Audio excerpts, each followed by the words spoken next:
Hi,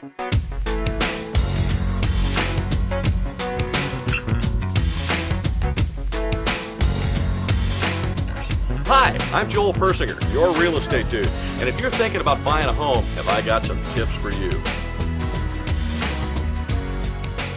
Tip number one, when you're thinking about buying a home, the first thing to do, the very first thing to do, is to sit down with a qualified lender. That person can look at your credit score, your financial information, and give you a really solid feel for what your options are and how much money you can really spend to buy a home without putting yourself in a position where the home owns you instead of you owning it. Tip number two is all about planning. There's an old saying that if a man doesn't know where he's going, any road will take him there, and you don't want to be on any road. So my suggestion is that before you start looking for a home, you sit down and honestly evaluate the difference between your wants and your needs. One way to do that is to get a piece of paper, just like a pros and cons list, and put your wants on one side and your needs on the other. Tip number three is about picking the right realtor. You want a realtor that's going to look after your best interest, who's going to be asking the right questions from you to help you determine what's best in your family, who's going to help you walk away from a house that maybe you're too excited about and really need to get away from and think about a little bit.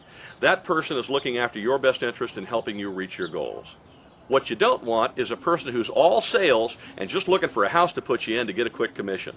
So if you feel like your realtor is more salesy and less representation, you're with the wrong person, and my suggestion is that you let that person go and go find a realtor who's going to look after you.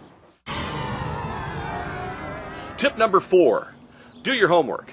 I know everybody hates homework. I've got kids and they hate it too. But when you're buying a house, you want to for sure do your homework. Make sure that the house is inspected by a qualified inspector. Make sure that the termite inspection is done. For that matter, just drive through the neighborhood on a Friday night or Saturday night. You know, you're probably going to see it while everybody's at work. Wouldn't you like to know whether the neighbors have parties every Friday night and shake up the whole neighborhood, or whether somebody's got a kid that plays the drums until 3 o'clock in the morning? It's a good idea to check those things before you buy a house.